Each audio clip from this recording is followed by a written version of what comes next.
Les derniers transferts officiels qui se sont faits, les gars, hier soir avant minuit, c'est parti, il y en a pas mal. On commence tout d'abord avec Donnarumma, ça y est les gars, c'est fait, c'est signé. Il quitte le Paris Saint-Germain et s'engage à Manchester City. Prix du transfert, 30 millions d'euros plus 5 millions de bonus. Il touchera un salaire de plus de 12 millions d'euros par an du côté de City. Et dans le sens inverse, du coup Ederson quitte Manchester City et s'engage du côté du Fenerbahçe. Prix du transfert, 12 millions d'euros. C'est officiel également concernant Nicolas Jackson. Il quitte Chelsea et débarque du côté du Bayern Munich. Donc c'est un prêt payant de 16,5 millions d'euros avec une option d'achat fixée à plus de 65 millions d'euros.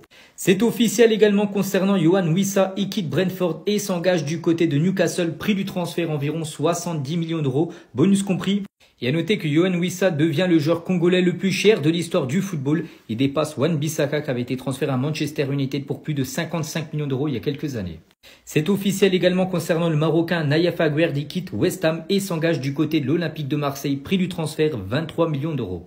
Toujours du côté de l'OM, une autre recrue, c'est un défenseur français, c'est Benjamin Pavard. Il quitte l'Inter Milan et signe du côté de l'Olympique de Marseille. C'est un prêt payant de 2,5 millions d'euros avec une option d'achat fixée à 15 millions d'euros.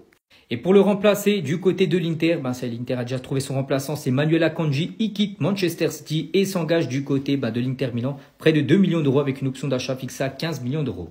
C'est officiel également concernant Manor Solomon, donc ce joueur, les gars, il est prêté à Villarreal par l'équipe de Tottenham. Du côté de Manchester United, un nouveau gardien vient d'être signé. Donc c'est le gardien belge Sen Lamens, signe à Manchester United, prix du transfert plus de 21 millions d'euros. Il pourrait devenir le numéro 1 devant André Onana. C'est officiel également concernant Jamie Vardy, ancien joueur de Leicester. Après plus de 13 ans passé à Leicester, il vient de s'engager du côté de Cremonense en Italie. C'est officiel également concernant le défenseur ukrainien Zinchenko. Il signe à Nottingham Forest en provenance d'Arsenal. C'est fait également concernant Alexis Sanchez. Il quitte l'Italie et Udinese et s'engage du côté du FC Séville. Du côté de Strasbourg, ça a également beaucoup bougé. Quand même, l'ancien défenseur gauche de Chelsea ou même de Crystal Palace, Ben Chilwell, rejoint l'équipe de Strasbourg, la 19e recrue quand même de cette équipe alsacienne. C'est officiel également concernant le Marocain Sofiane Amrabat, donc le Fenerbahçe prête Sofiane Amrabat du côté du Betis Séville. Concernant le jeune anglais Harvey Elliott, où il est en manque de temps de jeu du côté de Liverpool, il quitte Liverpool et s'engage du côté d'Aston Villa, prix du transfert 40 millions d'euros. C'est officiel également concernant le jeune joueur du FC Barcelone Hector Ford, il quitte le Barça en prêt et rejoint l'équipe d'Elche. C'est officiel également concernant Dylan Bakwa, très bon joueur les gars, donc il quitte Strasbourg, ça c'est une grosse perte pour Strasbourg, et il file du côté de Nottingham Forest vraiment dans les dernières minutes du mercato, et Strasbourg réalise son plus gros transfert en termes de départ de son histoire, ils l'ont vendu plus de 35 millions d'euros. Bon, si tu es sur cette vidéo, c'est que tu as regardé la partie 1 du récapitulatif de tous les gros transferts qui ont eu lieu dans ce mercato d'été. Et donc, c'est la partie 2. On commence avec Xavi Simons qui quitte le RB Leipzig et qui rejoint Tottenham pour 60 millions d'euros. Randal Colomwani qui quitte le Paris Saint-Germain en prêt avec option d'achat et qui rejoint donc Tottenham. Il y avait également le Iwigo pour Gibbs White à Tottenham, mais ce transfert n'a malheureusement pas eu lieu comme énormément. D'ailleurs, il y a trop de transferts qui ont capoté. Dites-moi si vous voulez que je fasse un récap des transferts qui ont capoté. Si vous trouvez ça intéressant, dites-moi. Si ça vous intéresse, faites-le moi savoir. On continue avec Mohamed Kudus qui quitte West Ham et qui rejoint Tottenham. Tottenham, c'est du délire leur mercato. Personne n'en parle, mais c'est un truc de ouf. T'as Luka Modric qui quitte librement le Real Madrid et qui rejoint donc l'AC Milan. Benjamin Sesko qui rejoint Manchester United et qui quitte le RB Leipzig. Leipzig ont tellement bien vendu cet été, c'est un truc de ouf. Joao Pedro qui a rejoint Chelsea cet été en provenance de Brighton. Marcus Rashford qui quitte Manchester United en prêt et qui rejoint le FC Barcelone. T'as Jude Bellingham qui a rejoint le Borussia Dortmund en provenance de Sunderland. Joao Félix qui a rejoint Al Nasser. Jérémy Frimpong qui a rejoint Liverpool. Idem pour Kerkez qui rejoint Liverpool en provenance de Bournemouth. T'as Gino Hysén également qui a rejoint le Real Madrid en provenance de Bournemouth. T'as Ilya Zabrani qui a rejoint le Paris Saint-Germain en provenance de Bournemouth également. Bryan Mbeumo qui rejoint Manchester United en provenance de Brentford. Matheus Cunha qui rejoint Manchester United en provenance de Wolverhampton. On a Darren Núñez qui quitte Liverpool et qui rejoint Al Hilal. Franco Mastantuono qui quitte River Plate et qui rejoint le Real Madrid. Leroy Sané qui quitte le Bayern Munich et qui rejoint Galatasaray. Yohan Wissa qui quitte Brentford et qui rejoint Newcastle. Ça s'est d'ailleurs fait sur le gong les gars. Il était à 30 secondes de ne pas signer à Newcastle. Jadon Sancho qui quitte Manchester United en prêt en direction d'Aston Villa. Alexis Sanchez, j'ai cru qu'il avait fini sa carrière lui, il rejoint Séville. Loïs Openda qui rejoint la Juventus Turin. Alors ça, gros transfert. Leipzig, encore une fois, qui a tout vendu. Adrien Rabiot qui rejoint le Milan AC en provenance de l'Olympique de Marseille. T'as Nils Nkunku qui quitte l'Eintracht Francfort en prêt avec option d'achat en direction du Torino. T'as Bilal Brahimi qui quitte le Stade Malherbe de Caen et qui rejoint Viborg au Danemark. T'as Benjamin Pavard qui rejoint l'Olympique de Marseille en provenance de l'Inter Milan. T'as Florian Wirtz qui a rejoint en début de mercato Liverpool en provenance de Leverkusen pour 130 millions d'euros. Et on conclut donc cet épisode récap mercato avec le boss final du jeu. Le plus gros transfert de cet été, en la personne d'Alexander Isak qui quitte Newcastle pour la modique somme de 150 millions d'euros en direction de Liverpool. Alors pas mal de transferts logiques, pas mal de surprises également. Ce mercato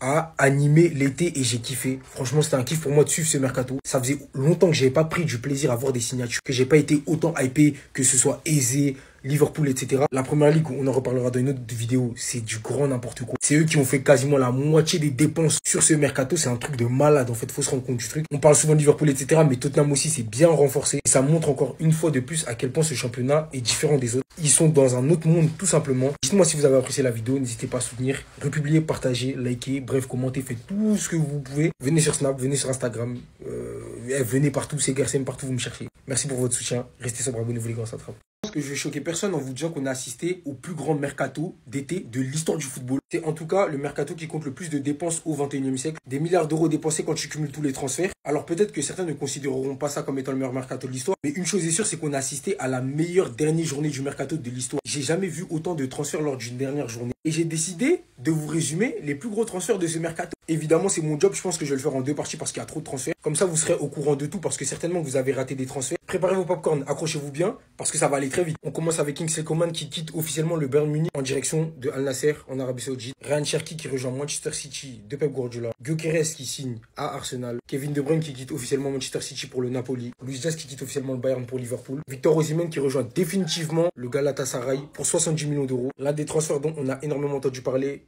Et Bereche Eze qui rejoint Arsenal, Hugo Ekitike qui a rejoint Liverpool, Tidjani Reinders qui quitte l'AC Milan pour Manchester City, Ngutu Magasa qui quitte l'AS Monaco pour West Ham, Jérémy Pino qui quitte Villarreal et rejoint Crystal Palace, t'as Carlos Soler qui quitte le Paris Saint-Germain en prêt et qui rejoint la Real Sociedad, Christophe Nkunku qui rejoint l'AC Milan, Alejandro Garnacho qui quitte Manchester United et qui rejoint Chelsea, Tsimikas qui quitte Liverpool et qui rejoint l'AS Roma, Georges Mikotadze qui quitte l'Olympique Lyonnais, ça nous a ému, il rejoint Villarreal, il va jouer avec des champions cette année. Piero Hincapié qui quitte Leverkusen et qui rejoint Arsenal pour 60 millions d'euros. Rasmus Højlund qui va se relancer du côté du Napoli, il quitte donc Manchester United en prêt. Arthur Vermeeren qui quitte le FC Bruges en direction de l'Olympique de Marseille. Emerson Palmieri qui rejoint librement l'Olympique de Marseille. Jiménez de l'AC Milan qui s'en va en direction de Bournemouth. Jedi Canvo qui quitte Toulouse en direction de Crystal Palace. T'as Loïc Badé qui quitte le FC Séville en direction du Bayer Leverkusen. Trent Alexander-Arnold qui quitte Liverpool en tant qu'agent libre et qui signe au Real Madrid. Bafodé Diakité qui quitte le LOSC et qui rejoint Bournemouth. Jamie Vardy qui quitte Leicester et qui rejoint Cremonense. Victor Lindelof qui rejoint Aston Villa en tant qu'agent libre. Younous Moussa qui rejoint l'Atalanta qui quitte donc l'AC Milan. Edon Zegrova qui quitte le LOSC et qui rejoint la Juventus de Turin. Marco Asensio qui rejoint Fenerbahçe qui quitte donc le Paris Saint-Germain. Ederson qui quitte Manchester City et qui rejoint Fenerbahçe. Vous connaissez déjà son remplaçant, la personne de Gianluigi Donnarumma qui quitte le Paris Saint-Germain et qui rejoint Manchester City pour 50 millions d'euros. T'as Brian Brobbey qui rejoint Sunderland et qui quitte donc l'Ajax Amsterdam. Anthony qui est de retour au Betis de manière définitive qui quitte Manchester United. Gertruida qui quitte Leipzig et qui rejoint Sunderland. Conrad Harder qui rejoint le RB Leipzig et qui quitte le Sporting Portugal. Hervé Elliott qui quitte Liverpool et qui rejoint Aston Villa. Manuel Akanji qui quitte Manchester City et qui rejoint l'Inter Milan. Victor Boniface, j'ai pas compris du tout ce transfert, mais il quitte Leverkusen pour rejoindre le Werder Bremen. T'as Samuel Chukwueze qui quitte l'AC Milan et qui rejoint Fulham. Emeric Laporte qui quitte Al Nasser et qui revient à l'Athletic Bilbao là où tout a commencé. Sofiane Amrabat qui rejoint le Betis Séville. T'as Nick Voltmad, le remplaçant d'Alexander Isak qui rejoint Newcastle pour la modique somme de 95 millions d'euros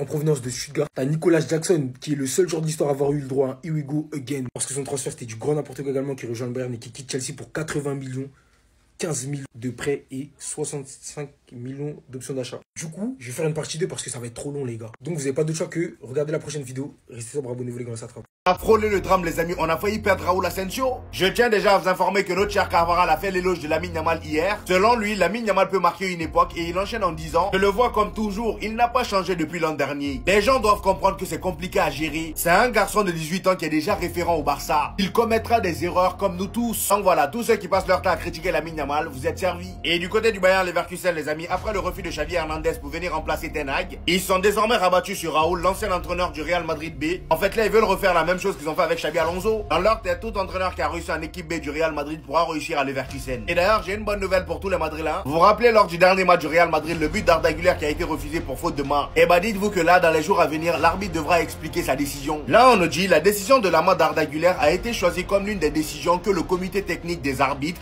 devra expliquer publiquement la semaine prochaine. L'explication sera donnée dans une vidéo pour les les réseaux sociaux. Enfin, la Liga prend ses précautions par rapport à ça, c'est ce qu'on attendait. Toutes les décisions bizarres qu'il y a eu ces derniers temps, ils vont devoir se justifier. Et je trouve ça bien, comme ça au moins ça va réduire les erreurs et les décisions bizarres pendant les matchs. On termine les amis avec notre cher Raúl Asensio qui était à 2 doigts de quitter le Real Madrid. Commençons déjà par cette info. Pendant le mercato, on nous a informé que Fenerbahçe était intéressé par lui. Et ça pendant 2 semaines. Le Real Madrid était ouvert à un prêt, mais Raúl Asensio lui ne voulait pas quitter le club. Et de ce qu'on a appris, il voudrait rester au Real Madrid pour marquer l'histoire du club. C'est pas tout, le média Jaros nous informe aussi que le Beşiktaş rêve de Raúl Asensio. Décidément là, tout le monde rêve de lui sauf nous. Le club turc a encore jusqu'au 12 septembre pour tenter de convaincre le Real Madrid et le défenseur central de 23 ans. Beşiktaş insiste pour obtenir un prêt du joueur. Mais comme vous l'avez entendu tout à l'heure, le gars veut pas quitter le club. Moi je pense que ça serait une grosse erreur de le laisser partir même en prêt. Même si oui en Coupe du Monde des clubs il a été bizarre. Franchement les gars, moi j'ai encore confiance en lui.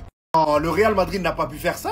Est-ce que vous avez entendu ce que Pedri vient de lâcher? Avant même de dire quoi que ce soit, je tiens déjà à vous informer que Sergio Ramos a sorti un single où il clash Florentino Pérez. Oui, vous avez bien entendu, Florentino Pérez. Le single en question s'appelle Cibeles et là-dedans il fait des révélations. Voici ce qu'il dit. Il dit, je n'ai jamais voulu partir, c'est toi qui m'as demandé de m'envoler. Heureusement, je suis parti car tu ne me traitais plus pareil. Je t'ai couronné, tu m'as donné des ailes. Je ne savais pas que c'était pour me pousser loin de toi. Tu m'as oublié, tu m'as laissé de côté sans pouvoir décider. Ouais, le dur Sergio Ramos qui parle à cœur ouvert. Et il y en a qui diront, oh, il parle pas du Real Madrid. Si, il parle bien du Real Madrid. Dans le clip, on voit bien, voilà, lorsqu'il était au Real Madrid. Regardez, là, il s'adresse clairement à Florentino Pérez. Et en parlant du Real Madrid, les amis, parlant du crack Dean Huijsen, dites-vous qu'au moment où je vous parle, il est actuellement 2e meilleur passeur de Liga avec 262 passes à son compteur. Là, on parle d'un défenseur de 20-21 ans. Je sais pas si on se rend compte, mais le nombre de passes longues qu'il fait dans le match, les amis, c'est juste aberrant. Pour vous dire, le seul qui est devant lui, c'est Pedri. Il n'y a pas une très grosse différence entre lui et Pedri. Hein. Pedri est à 277 et lui, il est à 262. Et on va même terminer avec le même Pedri. Comme vous le savez, il a été convoqué avec l'équipe d'Espagne et comme d'habitude, il s'est interviewé. Et pendant son interview, il a partagé une anecdote de lui quand il était petit. Il a tout simplement déclaré que lorsqu'il était petit, avant même d'arriver au FC Barcelone, il allait faire un test au Real Madrid. Il dit, quand j'ai fait un essai au Real Madrid, c'était étrange. Ils m'ont dit que je n'avais pas leur niveau. Et puis, je suis rentré chez moi. Moi, ce genre d'info là me fait pas rire. Donc, nous, en tant que Real Madrid, une grande institution comme ça là, on a dit non à Pedri. Carrément, on a dit qu'il n'avait pas notre niveau. Et quel genre de recruteur on avait à ce moment-là, franchement? Comment ils ont pu laisser filer Pedri? Au moins, ce qui me rassure, c'est que le gars, c'est un madrilène de base. C'est juste parce qu'on l'a refusé qu'il est parti au Barça. Sinon, franchement, il aurait été à la Castilla, vous savez très bien. Il est temps de remettre en place les personnes qui viennent critiquer le mercato de Liverpool. Parce qu'à un moment donné, il faut rétablir la vérité. Et on essaye de nous faire passer pour un club qu'on n'est pas. Alors oui, en termes d'arrivée, on aura réalisé le mercato le plus onéreux de l'histoire du football. Avec près de 500 millions d'euros d'arrivée. Mais ce que les personnes comme ce gars ne savent pas, c'est qu'on a vendu. Mais il n'y a pas que ça. Voici donc le récapitulatif du mercato de Liverpool. Avec toutes les arrivées et tous les départs. Ce qui fait un total de vente à environ 220 millions d'euros avec des dépenses à 483 millions d'euros. Ce qui correspond à une dépense nette de 264 millions d'euros. Là derrière moi vous avez le top 10 des plus grosses dépenses du mercato 2025. Et en premier on n'a pas Liverpool, c'est Arsenal. Mais personne dit rien à leur sujet. Il y a quand même des Manchester United avec 176, des Tottenham avec 169 et le Real Madrid avec 166. Et voici Liverpool depuis que Arne Slot a rejoint le club. Des dépenses de 527 millions d'euros et des ventes de 360 millions d'euros. Ce qui fait une dépense nette de 167 millions d'euros en 2 mercatos. Le tout en étant champion d'Angleterre, alors qu'il y a des clubs comme Manchester City, Arsenal et Real Madrid qui ont dépensé plus que Liverpool et qui n'ont gagné aucun trophée majeur. Et ça vient dire Liverpool tue le football, gisement de pétrole sous Anfield, enfin bref ça m'énerve. Alors par pitié, arrêtez de commenter des débilités sur internet et respectez juste le mercato qu'on a réalisé.